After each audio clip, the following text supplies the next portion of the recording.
Hello, friends. How are you? You must be doing great. Welcome to the new initiative of Next IS. I am Prashant, and in this video, we are going to analyze previous year questions of Indian economy. Now, why should we analyze the previous year questions? What is its benefit? All these things have been covered in my previous video, in which we analyze the prelims 2019 Indian economy questions. So, do watch that video. Now in this video, as I said, we will analyze the prelims 2018 questions of Indian economy. So let's start with the first question.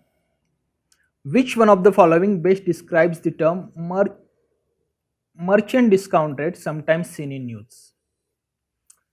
So this is again a question from current affairs. This merchant discount rate was in news due to the different concessions given by the government of India in order to promote the digital transactions in India. Okay. So the merchant discount rate is basically a charge to a merchant by bank for accepting payments from its customers through bank's debit cards.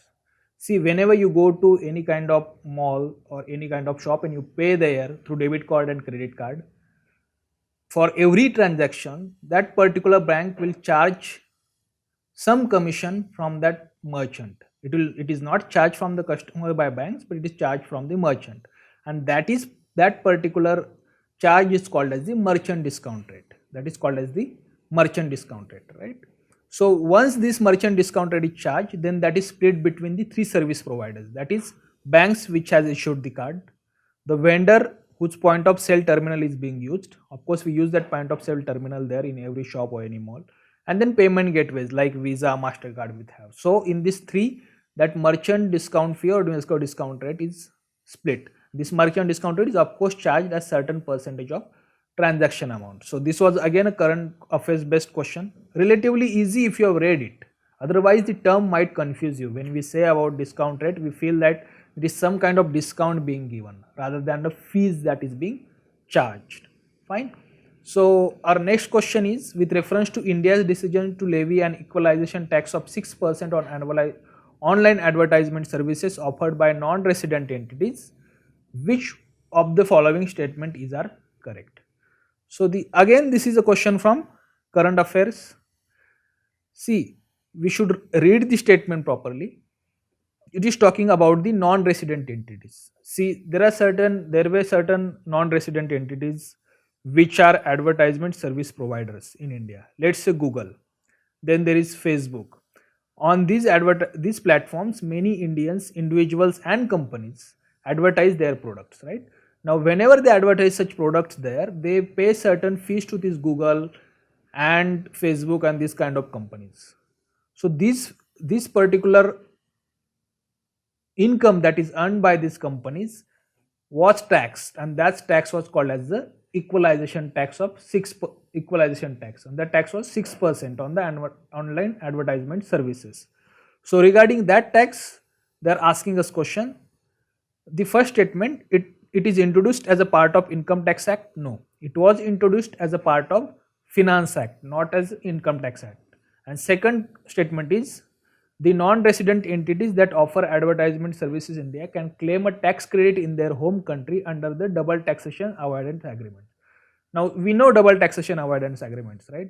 The double taxation avoidance agreements are used so that a same income will not be taxed double in different countries. For example, if Google is earning something in India, then that earning should not be taxed in its country where the Google, let's say in US and India also. So that's why we have this double taxation avoidance agreements. However, this equalization tax was out of any such treaties that was signed by India. So even second statement is wrong. So that's why our answer will be D here.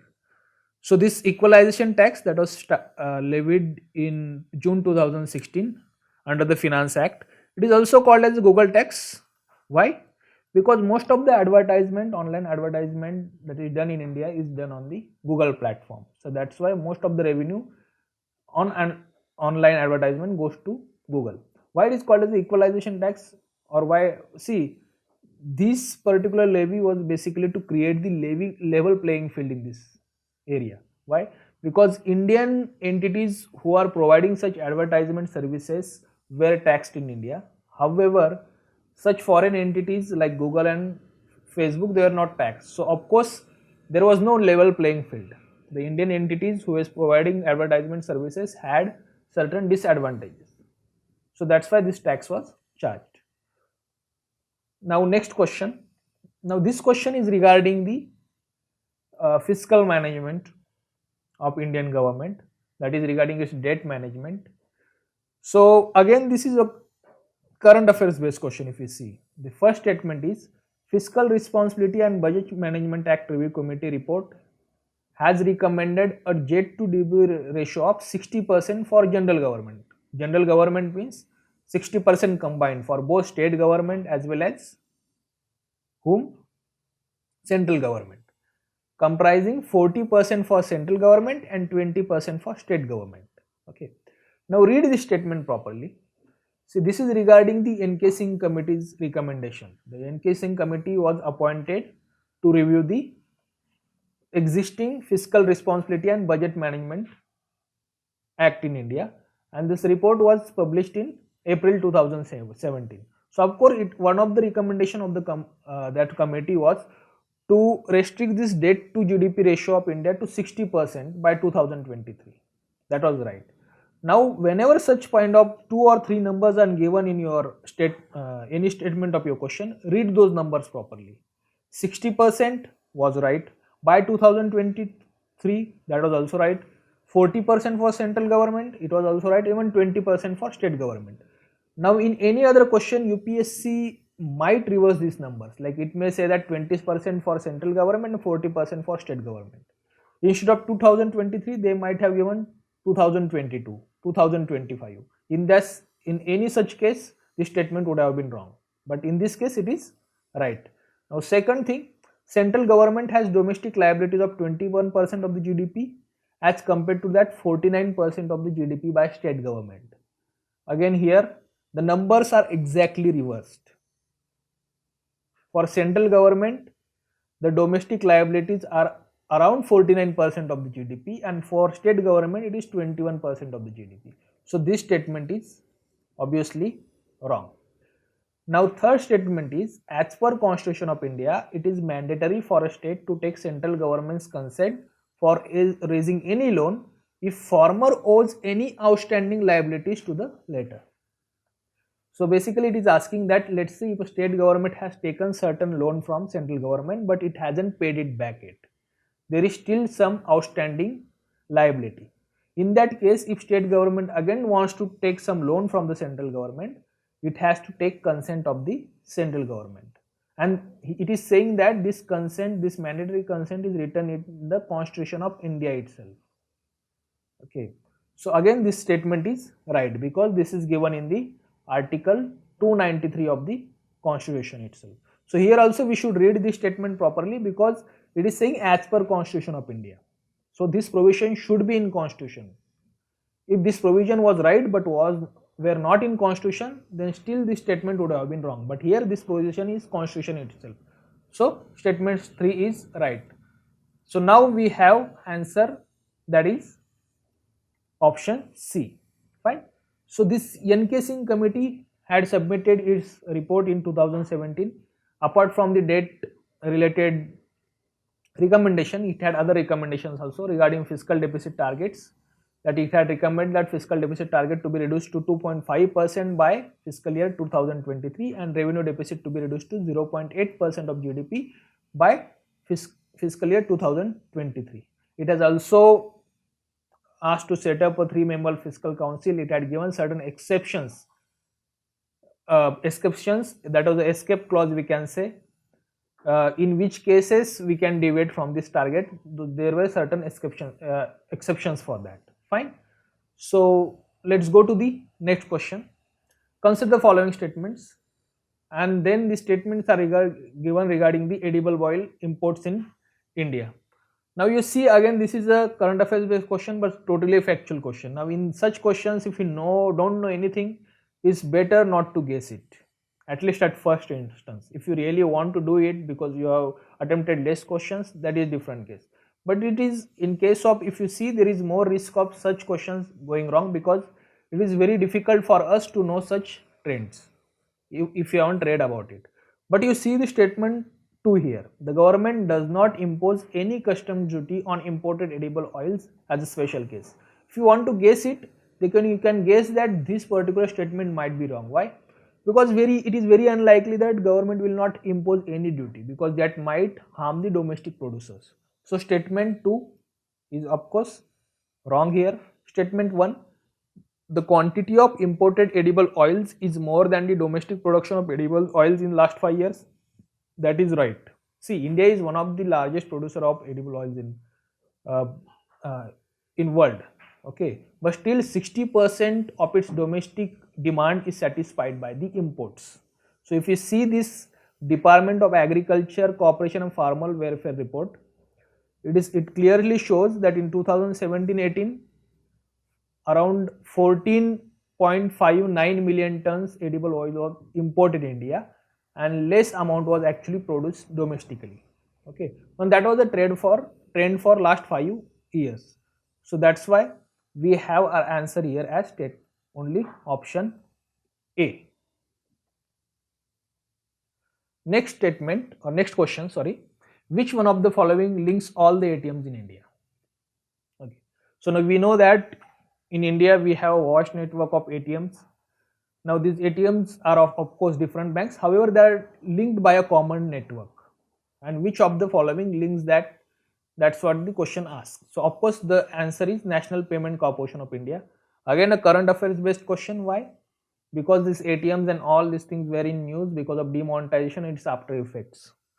Fine. So there is a network that is called as National Financial Switch that connects all the ATMs in the country and then provides this convenient banking services. But this network is run by the National Payment Corporation of India. Now, what are the features of this particular network? See, the connection is done not only for the commercial banks or big banks, but it is also for RRBs and local cooperative banks. This NPCI, it has agreements with other banks like Japan Credit Bureau and China UnionPay International, so that even their cards will be accepted in ATMs in India. And it has also has this fraud risk management solution. So this way they can detect the fraud. If any kind of fraud is there, some fraud alert will be generated, the transactions will be declined, so the customer's money will be secured.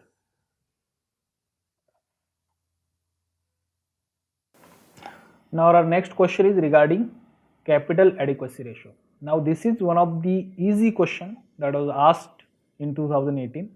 This is based on your fundamental concepts, that is regarding capital adequacy ratio. So capital adequacy ratio is the amount that banks have to maintain in the form of their own funds to offset any loss that banks incur if account holders pay to repay dues. Of course, the capital adequacy ratio is the ratio of bank's capital in relation to its risk weighted assets. So whatever loans that banks have given, those all loans have given weightage according to their risks. Okay, in percentage of that risk weighted assets, the banks have to keep certain capital with them. Why? Because if let's say banks incur certain loss, if those who have taken loans from the banks are not paying it back to bank, in that case also bank should be able to absorb those losses and continue functioning. So for that some capital should be there as a cushion, and that is what is called as the capital adequacy ratio. Now this capital adequacy ratio is decided by each individual bank? No, it is decided by the central bank. As we know, the Basel norms that decide the capital adequacy ratio, but ultimately it's the central bank of the nation that will decide whether that Basel norm is to be followed or not, or whether which should be followed with some kind of modification. So that is, capital adequacy ratio is not decided by individual bank but by central bank. So of course our answer here is option A only. So what is capital adequacy ratio? It is the ratio of tier 1 to tier 2 capital to risk weighted asset. So tier 1 capital is of course that capital which is easily accessible to the bank, and it can be used without stopping the functioning of the banks. For tier 2 capital, if tier 1 capital is completely exhausted by banks in case of loss, then tier 2 capital is used. That is less easily available, and banks may have to stop its function when it is using tier 2 capital. So of course under Basel III norms, the bank's tier 1 and tier 2 capital must be of 8% of the risk weighted assets and holdings, and minimum capital adequacy ratio is of course including capital conservation buffer is 10.5%. Now there is 10.5%. Next question, this is regarding the National Food Security Act. Now this is a question regarding a government scheme. Now this gives us a clue how about the importance of the government scheme for exam. Second thing, the UPSC doesn't only ask the government scheme that are launched in that current year, but is also asked its important schemes that were launched in previous years also. That is what we can learn from this particular question. So what is the first statement? The families coming under the category of below poverty line only are eligible to receive subsidies and food grains under National Food Security Act. Now if you see the first statement here, it is saying the families coming under only BPL category are eligible. But if you have read something about National Food Security Act, even if you don't know specific about it, but it covers around 75% of the rural population and 50% of the urban population. It means around 67% of the Indian population is covered by the NFSA. It means our BPL population is around 20 to 22%. It means the first statement itself is wrong. Second statement, the eldest woman in the household of 18 years or above shall be the head of the household for the purpose of issuance of ration card. This is right. The eldest woman should be the head of the household. That is right. And pregnant women and lactating mothers are entitled to take home ration of 1600 calories per day during the pregnancy and after 6 months thereafter. See, National Food Security Act also had different components like midday meal scheme is there. Then it has this integrated child development services scheme. Under integrated child development services scheme, there is supplementary nutrition program, and under supplementary nutrition program, the pregnant women and lactating mothers are given certain entitlements. However, this third statement is little difficult because the take home ration entitlement under this supplementary nutrition program is 600 calories per day and not 1600 calories. So that's why statement 2 is wrong. So entitlement here is 600 calories plus around 18 to 20 gram of protein per day. Fine. So that's why our answer here will be option B. So National Food Security Act, basically what does it do? It gives food security to Indian people. So see, we already had certain food security schemes. All National Food Security Act does is it gives it's a legal form or legal backing and also widens the target population for that. So it includes midday meal scheme, integrated child development scheme, and public distribution act. So what entitlements are there? The food grain is allocated 5 kg per person per month. For Antodaya Anna families, for these families under this scheme, it is given 35 kg per family per month, and the prices are of course subsidized. That is around 1 rupees per kg for core grains, 3 rupees per kg for rice and all. So if you see the other features of this act, the identification of household, it is done by states and union territories. Okay, it has a grievance redressal mechanism. Then whatever cost is there for intrastate transportation and handling of food grains, and then there are these shops which actually give these food grains, that cost is borne by the central government.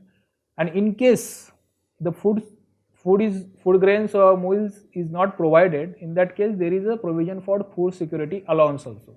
So these are some of the features of this scheme. Next question, India enacted the Geographical Indications of Goods Act in order to comply with obligations to, I think it is easiest question. Of course, GI Act is enacted under the WTO's obligation, World Trade Organization obligation. So geographical indication is the one of the intellectual property under the TRIPS agreement of the WTO. Okay, so there are other intellectual properties like patents are there, then industrial designs are there. So intellectual property is just one of that. Geographical indication is one of that intellectual property. So what is geographical indication? It is basically a sign that is used on product that that product which has certain geographical origin and it has certain qualities that can be attributable to that origin, its geographical origin. Okay, so it is a sign given to a product which has certain qualities that are attributable to that geographical origin of that product. For example, Darjeeling tea. Now Darjeeling tea is given the name Darjeeling tea because its qualities of that tea are attributable to that particular area, that is Darjeeling. Okay, so once the GI indication is given, it means that the producers of that particular product in that area can exclude or prevent other producers outside that area for using that indication. So Darjeeling tea can be produced by the producers in Kerala also with this, but they cannot give it a name as Darjeeling tea. They can simply give any other name but not as a Darjeeling tea. Fine. So GI tag is governed by, of course, Geographical Indications of Goods Act 1919. The act is administered by Comptroller General of Patents, Design and Trademarks in India. So what is difference between the geographical indication and trademark? See, geographical indication identifies the origin of the product to particular place or geography, where trademarks, they identify a good or services to particular company. See, let's say some particular sign is there for certain particular product that is identified to that particular company and not a particular geography. Now GI indication cannot be given to anyone outside that place or not belonging to that group of authorized products. However, this trademark can be given to any company anywhere in the world. It's not specific to any kind of geography. So that is the difference between the geographical indication and trademark. Now next question. Consider the following countries. It has given 6 countries, and which of the above are among the free trade partners of ASEAN? This is a current affairs based question. Now you see, we may feel that UPSC has given some random organization and it is asking free trade partners regarding that organization, which seems quite a difficult question because it is not asking about the free trade partners of India, it is asking the free trade partners of ASEAN. Tomorrow it is may ask regarding any other organization, right? We may feel that. However, this was not some random question. This was based on the current affairs of that year. 6 free trade partners and the ASEAN were in news because of the regional comprehensive economic partnership. So if you read any news regarding the regional comprehensive economic partnership that time, the introduction of the RCEP was done like this, that it was a proposed free trade agreement in Asia Pacific region between 10 members of ASEAN and its 6 free trade partners. So it was always an introduction in these words. So of course anyone who would be reading this RCEP news will be knowing these 6 free trade partners also. Fine. So 6 free trade partners of the ASEAN were, of course, India, Australia, China, Japan, New Zealand and South Korea. Okay. So the answer here is then for us is C, 1, 3, 4 and 5. Let's say you don't know these 6 specific numbers, but you know that US is not a member. In that case also you can eliminate at least here option B and option D. If you know that Canada is not a member, in that case also you can eliminate the option A. So even if you don't know 6 specific members, but at least you know that USA or Canada, these are not members, still by using elimination you can come to the right answer here. Next question. Which one of the following statements correctly describes the meaning of legal tender money? This is again a basic conceptual question. If you read the NCERT, if you read the 12th class macroeconomic NCERT, you should be able to answer the question. What is legal tender? Of course, legal tender is a money which is a creditor is under compulsion to accept in settlement of his claims. That is the legal tender. What is legal tender? Legal tender is declared by the law of the land, and once a particular currency is, let's say, declared as a legal tender, then the creditor has to accept that currency when you produce before him. So that is the obligation. That's why the option B is correct. The money which a creditor is under compulsion to accept in settlements of his claims. For example, If you go to a shopkeeper and shopkeeper gives a bill of 100 rupees, and if you produce a 100 rupees note to him, then he has to accept that 100 rupees note because it is a legal tender in India. He cannot reject that 100 rupees note without any, if he doesn't have any kind of valid reasons for that, because that's a legal tender. He cannot tell you that he cannot accept the 100 rupees note, because 100 rupees note is a legal tender in India. Similarly, if you produce the 500 rupees note to him, of course he will not, then he has to again accept that note also. If you produce 1000 rupees note to him, he will not accept that because that is no more a legal tender in India. Right? So legal tenders, again there is one interesting factor about that. A legal tender can be a limited legal tender and unlimited legal tender. What is limited legal tender? Limited legal tender is one where you can make money settlements or pay your debt up to certain limits only. So beyond that limit, if you're trying to pay, the creditor may reject it. For example, limited legal tender under Coinage Act 2011, coins are limited legal tender in India. So if you are using 50 paise coins for paying your dues, then you can pay your dues only up to 10 rupees. So if you are using 50 paise coins to pay your dues beyond 10 rupees, the creditor may reject that payment beyond 10 rupees. It is not like that he cannot accept it. He can still accept even 1000 rupees in 50 rupees coins, 50 paise coins, but he has the right to reject that. Unlimited legal tender can be offered as a payment for dues of any size. Okay, so using unlimited legal tender, we can do payments for payment of dues of any size, 1 lakh, 10 lakh, 1 crore, 1000 crore rupees. So unlimited legal tender in India are the currency notes. Coins are not the unlimited legal tender in India. Now our next question is regarding the opportunity cost. If a commodity is provided free to public by government, then, and it has given us 4 options. Now opportunity cost is a concept from microeconomics. If you read the microeconomics NCERT, you can solve it. But I assume that most of us do not read microeconomics NCERT. And if you read the NCERT, this question is not that easy. It is one of the difficult questions. So first of all, we will understand what is opportunity cost, and then we will be able to solve this question. So what is opportunity cost? Opportunity cost is basically a cost of choosing one alternative over the another. Okay, or opportunity cost refers to a benefit that person could have received but he gave up to take the another course of action. See, opportunity cost is a cost that a person could have refused but he gave up to take another course of action, that we can say. Or we can also say that opportunity cost is cost of choosing one alternative or another. Now let me explain it with example. For example, you complete your engineering and you get a good job in MNC. It's a good paying job. However, you decide that now you will opt for the civil services. So that's why what you do, you have two options, either to opt for civil services or go for job. Now you choose civil services over the job. So you will be trying for the civil services now. So you give up your job.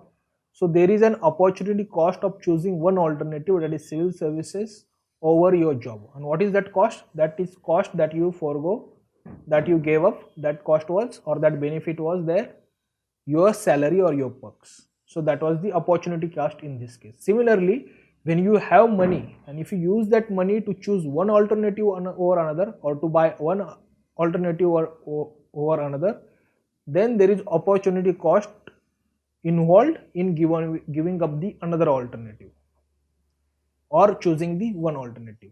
Now if you see in government's case, government has certain money. Of course, that money comes from the taxpayers' money itself. Government can use that money to provide services to the people. And if government charges fees from the people, then of course government does not incur any opportunity cost here. But let's say now government does not charge any fees from people if it providing defense services. Now that particular money government does not get back. It is a free service. What if government would have used that money for something else? Of course, government can use that particular money for some other services also. So of course, government has chosen here to give free services over some other services. So that's the opportunity cost that government has to incur now. See, public had to, so now the public does not need to pay. Of course, if public had to pay, then opportunity cost would have been borne by the public. But if the public is not paying, means opportunity cost is now borne by the government. But ultimately, who bears this opportunity cost? Not government, it is taxpayers, right? Because ultimately it's a taxpayers' money. That's why we can say that opportunity cost is transferred from consumers of the product to the tax paying public. Okay, if this is the right option here. If this option was not there, if these two were there and option D was there, then D was appropriate answer again, because opportunity cost is transferred from consumer to the product to the government. But ultimately the money comes from the taxpayers. That's why more appropriate answer is C here. The opportunity cost is zero? No, it's not zero in this case. Zero opportunity cost will be in case of only those products those are free. If government, if this free air is there, even if government says that it is giving you free air, this is already, it was free there, right? There was no cost for government for that free air itself. So the opportunity cost is zero only in case of free products. Okay. So our next question, it is regarding the GNP and economic development, right? So increase in absolute and per capita real GNP do not connote a higher economic development if, and it has given us 4 options. Okay, so basically this is a question based on your conceptual understanding of difference between growth and development. What is GNP? GNP is a measure of growth. Okay, but growth is different from the development. That's what. If let's say growth happens in a country, it does not ensure that everybody is a beneficiary of growth. For example, there is 8% growth in country. It does not mean that that growth has been contributed by agriculture. Of course, in India, we know that service sector contributes more than the agriculture. So growth is not even here, right? Same case, now when there is growth of 8% or 9% in India, the poor may not contribute that growth. That growth in the income of poor may not happen. Though there is increase in per capita real GNP in country, it may happen that certain sections of the population which is rich, that may only increase its income and poor may not increase its income. However, development is more of a qualitative term. Development means what? Development means that the benefits of the growth will reach to each and every sections of the society. When development will happen, then along with that, the poverty should decrease, the unemployment should decrease, then only we can call it as an economic development. So growth is more of a quantitative term and economic development is more of a qualitative term. Okay, the qualitative and both quantitative term. So if increase in absolute and per capita real income of GNP, per capita real GNP do not connote a higher level of economic development if, of course, it is because when there is poverty and employment in country. That is, poverty and unemployment is increasing in country. So poverty and unemployment is increasing in country and still growth is increasing in country. It means though growth is happening in the country, economic development is not there in that particular country. Fine. So your option is poverty and unemployment increase. Next question. Consider the following statements. Human capital formation as a concept is better explained in terms of process which enables. The 4 options are given. The individuals of a country to accumulate more capital, increasing the knowledge, skill levels and capacities of people of country, accumulation of tangible wealth and accumulation of intangible wealth. Right? This is a good question. It is based on your understanding of the human capital formation. Okay, we are used to answer the question regarding the human development index and all, but when it comes to the basic understanding of human capital formation, this question might look little difficult. Again, the human capital formation and all these things are given in your NCERT itself. If you read the class 11 NCERT, Indian Economic Development NCERT, you may be able to answer this question. So what is human capital formation first? For that we should understand what is physical capital. So physical capital is a factor of production or input to any process of production that is consisting of the man-made goods like machinery, buildings, computers, etc. Right? So this is a physical capital. For producing anything we need this physical capital like computers, buildings. Of course, apart from physical capital we need the human capital also. But what is human capital? Human capital is basically not any kind of buildings or machinery or computer. This is the knowledge, the skills, the talent, the experience, that intelligence that particular person has, right? So that training, the wisdom of the person, this all forms the part of that human capital of the person. So when we say we are forming the human capital, it means we are developing all these talents, knowledge, abilities of the person. When we say we are forming or we are increasing the physical capital, it means we are increasing this presence of this machinery, buildings and computers. When we say the human capital is being formed, means we are saying that their skills, abilities, experience, etc. are being increased. Now see, physical capital is a tangible thing. Tangible in the sense it can be touched. It has a physical substance. A computer, a machine has a physical substance. We can touch it. Human capital is obviously endogenously built in the body of that human. We cannot touch wisdom of human, right? It is intangible.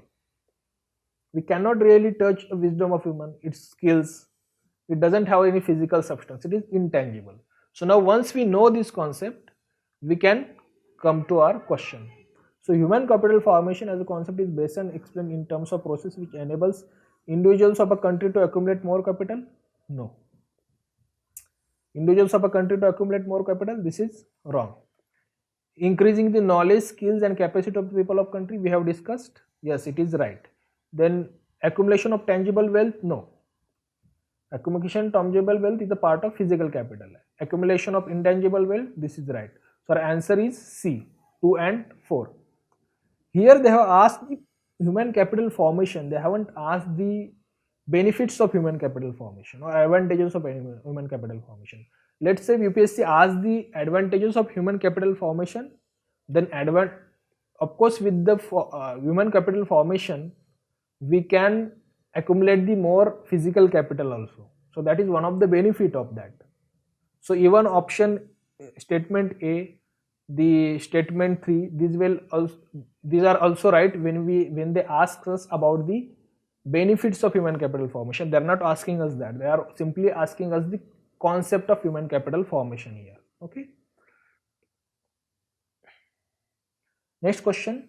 Despite being a high saving economy, capital formation may not result in significant increase in output due to, and then 4 options of that.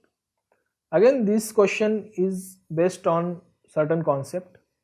See, basic assumption of growth and output is that if you increase the investment, then your capital formation will increase and then your output should increase. Okay, this is quite logical. Higher the investment, high should be the capital formation like machineries and all we say, and then there should be high output. Simple. Of course, that investment again comes from the saving. So higher the saving, high should be investment, high should be capital formation, and high should be output. However, despite we have this high saving economy, we may not have the high output. And what could be the reason for that? Now this problem is particular to even Indian economy, and the reason for that will be high capital to output ratio. The reason is high capital to output ratio. What is capital to output ratio? It is the amount of capital needed to produce 1 unit of output. Amount of capital needed to produce 1 unit of output is capital output ratio. So let's say capital to output ratio is 4. It means 4 units of capital are required to produce 1 unit of output. If it is 6, now capital to output ratio is increasing. It means we need more capital to produce the same amount of output, right? So even if you have more savings and more investment in the economy now and more capital in the economy, you are producing less output because you have higher capital to output ratio, and that's why our answer is D. Next question, it is regarding the Reserve Bank of India. If you see the question properly, this is the combination of basic functions of RBI and the concept of treasury bills. Okay, so the first statement is The Reserve Bank of India manages and services Government of India's security, but not any state government securities. See, Reserve Bank of India manages and services both securities, Government of India's securities also and state government securities also. So this is wrong. Treasury bills are issued by Government India and there are no treasury bills issued by state government. Right. State government does not issue treasury bills, and treasury bills offer are issued at discount from the par value. This is also right. Our answer is 2 and 3. I'll explain these two statements more. Fine. So our answer is 2 and 3. That is option C. See, a government security, what is that government security? Through government security, government raises loans. It's a tradable debt instrument, right? So the bonds and treasury bills, these are government securities. So generally they are classified as short-term government securities and long-term. Short-term are what? Those securities which have the maturity period less than 1 year. So treasury bills are the short-term securities. So they have 3 tenures in India: 91 days, 182 days, and 364 days. Short-term. Long-term are the bonds, or we can also call them as a dated securities, which have maturity period more than 1 year, 5 years, 10 years, etc. So state governments only issue dated securities or bonds. They do not issue treasury bills, while central government issue both treasury bills and dated securities. Now second thing is, whenever a government issues a security or any kind of bond, we know one basic thing, that the government pays some interest rate for that, right, or some interest for that. However, in case of treasury bills, no interest is paid. Then why will investor invest in that? Of course, treasury bills are the zero coupon securities, means there is no interest rate on that. But what does government do? Government will issue treasury bill at discount, and at the time of redemption or at the time of maturity, it will provide the face value to the investor. Okay, for example, there is 100 rupees security or 100 rupees security is provided, 100 rupees treasury bill that is issued by government. So now face value of the treasury bill is 100 rupees, but government will issue it to investor at discounted price of 96 rupees. So there is a 4 rupees discount. It is now giving at 96 rupees only. Now investor will give 96 rupees to the government. It will take that security. Now whenever there is maturity of that security or treasury bill, investor will be paid whole 100 rupees, whole face value to the whole face value by the government, and this way investor will earn. So that 4 rupees is the return for the investor in case of treasury bills. Fine. Next question. With reference to Pradhan Mantri Kaushal Vikas Yojana, consider the following statements. Now here the question is asked regarding a government scheme, which is a flagship government scheme. Fine. So the first statement, it is the flagship scheme of Ministry of Labour and Employment. Now here is the catch. It is a flagship scheme, but it is not the scheme of Ministry of Labour and Employment. It is a scheme of Ministry of Skill Development and Entrepreneurship. So first statement is wrong. So in that way we can actually eliminate the option A and option D. Right? It, among the other things, will also impart training in soft skills, entrepreneurship, financial and digital literacy. I think this is quite obvious. Whenever there is kind of skill training, whenever there is such flagship scheme and umbrella scheme for skill training, skill development, of course it will have the skill development regarding entrepreneurship and digital literacy and all these things. So statement 2 is right. It aims to align the competencies of unregulated workforce of the count to the national qualification framework. Yes, this is also right. I'll explain this more. So our answer is 2 and 3. So this flagship scheme of Ministry of Skill Development and Entrepreneurship, it will be implemented through National Skill Development Corporation, and the fees, training and assessment fees are completely paid by the government. So under this Pradhan Mantri Kaushal Vikas Yojana, the skill training will be done on the basis of National Skill Qualification Framework. What is this National Skills Qualification Framework? So this skill qualification framework is basically a standardization of the skills. So it will decide at what level skills have you acquired. So whatever skills training will be there that will be aligned according to this national skills qualification framework standards. So only when you take skill development training according to the standards, you will be given certificates of that particular level. Now under this scheme, there are two types of training, we can say. A short term training which will be given to the college dropouts and unemployed people, and there is second component that is called as the recognition of prior learning. It means if one particular person already has certain skills, then those skills will be recognized under this particular scheme of the government, that is called as the recognition of prior learning. And this recognition of prior learning, through this recognition of prior learning, the existing competencies or skills of the people will be aligned with the national skill qualification framework. So they will see what are those skills, which of the skills of that particular person are according to standards set by national skill qualification framework. If there are certain gaps, those gaps will be then filled with the further skill training, and then this certification will be given. Fine. So that's why here our answer will be C. Next question. With reference to governance of public sector banking in India, consider the following statement. Capital infusion into public sector banks by Government of India has steadily increased in last decade. And to put the public sector banks in order, merger of associate banks with parent State Bank of India has been affected. Here, it is asking about the trends of capital infusion in last decade in the public sector banks, no private banks and all. And that too, that capital infusion is done by the government. That's what it's saying. So the word steadily makes all difference here. See, capital infusion into public sector banks has increased in last decade. However, it has not steadily increased. When we say it should increase steadily, it means it should increase year on year. If in 2014-15 there was capital infusion of 10,000, then in 2015-16 it should be more than that. In 2016-17 it should be more than in 2015-16. So it should steadily increase year on year. But that is not the trend. If you see here, let's say the capital infusion was around 14,000 crore in 2013-14. Then it declined. Then it again increased. Next year it again declined.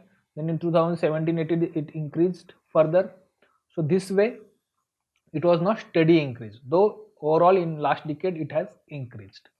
Now second thing, the merger of course was affected, and to put public sector banks in order, that is to strengthen the public sector banks. So our answer is B. Next question, 4 commodities are given and they are asking which of the above items are exempted under GST. Looks little difficult because it's factual. We don't know which items are under GST or not, but that was there in the news because government has taken certain decisions regarding the goods under GST. So cereal grains hulled. One thing we must understand that unprocessed agricultural goods are mostly exempted from the GST. That's the basic logic here. So cereal grains hulled, that is exempted from GST. Previously there was GST of 5% on this, but in 2017 again it was made 0%. Chicken eggs cooked, of course if chicken eggs are cooked in 5-star hotel they are under GST, but overall if you see chicken eggs cooked they attract 0% GST. Fish processed and canned and processed fish are there, it is not unprocessed, so this has GST. And then newspapers containing advertising material. See, advertisements in the newspaper itself has certain GST on that. If you have certain advertisements in newspaper, that advertisements attract the GST, but overall newspaper as such do not attract any GST. So that's why newspapers containing advertising material will not attract any GST. It is asking about the overall newspapers, not the advertisements in that. Okay, so that's why our answer will be 1, 2 and 4, that is option C, that is these 3 are exempted under the GST. Next, they have given us 7 different commodities and they are asking for which of the above communities the minimum support price have been announced by the Cabinet Committee of Economic Affairs. So again 7 commodities are, well, we might feel it is difficult question, but it's easy one. If you read about the minimum support price scheme, there are around 23 commodities for which the MSP is announced. So in this particular question, you see, we can use the elimination method. For example, if you know that coffee does not have MSP, if you have read those 23 commodities, somewhere you can guess that coffee does not attract the, does not, coffee, the MSP is not announced for coffee, then we can easily eliminate the options, right? The option A can be eliminated, C and even D. Now again you see areca nut. Areca nut is a demerit good. It might, the consumption, more consumption of areca nut might cause you cancer. Fine. So even this way we can guess that the areca nut may not come under MSP. So again we can eliminate the option A, C and D. So option B is correct. That is, option B is correct here only. So only these commodities, for only these commodities minimum support price have been announced. Next question. As per the NSSO 70th round situation assessment survey of agriculture household, consider the following statements. It seems difficult, and of course it's a difficult question because UPSC has come up with one random survey and it is asking about the findings of that survey, right? So this situation assessment survey of agriculture household was conducted by National Sample Survey Organization. The 17th round was conducted between January 2013 to December 2013. So it had this survey was conducted for finding out the trends in the agriculture, like consumption expenditure of agriculture household, their income, their overall debt, their what are their farming practices and all. So it is asking us about the findings of this. Now you see the second statement here. Out of the total agriculture household in country, a little over 60% belong to OBCs. This seems unlikely, and this gives us a clue for the answer. See, we don't have 60% population of OBCs in country, so it is very unlikely that the total agriculture, out of total agriculture household in the country, 60% will be OBCs. Fine. So that's why if your second statement is wrong, means we can eliminate option A, then option B and even option D. So option C is correct. So this way we can solve it. But still I will say it's a difficult question because in exam we may not be able to apply this logic in that particular environment. It is easy to apply such logic outside the exam environment. Fine. So you see the first statement, that is right, and even third is right. So Rajasthan has the highest percentage of share of agriculture household among its rural area.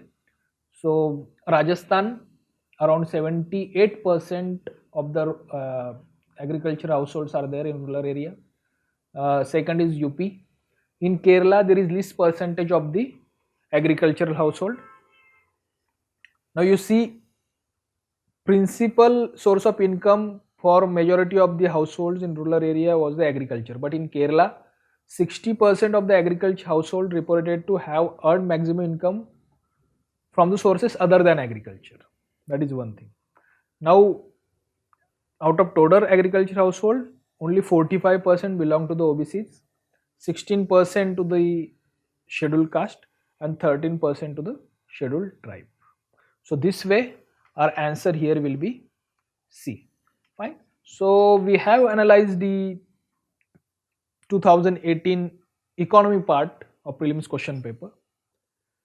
That was from my side. The questions were from the current affairs, from the static part and from the conceptual part also. So overall we will say it was difficult than the previous year question papers 2017-2016. So that's all from my side. Thanks a lot. Stay healthy, stay fit. Bye bye.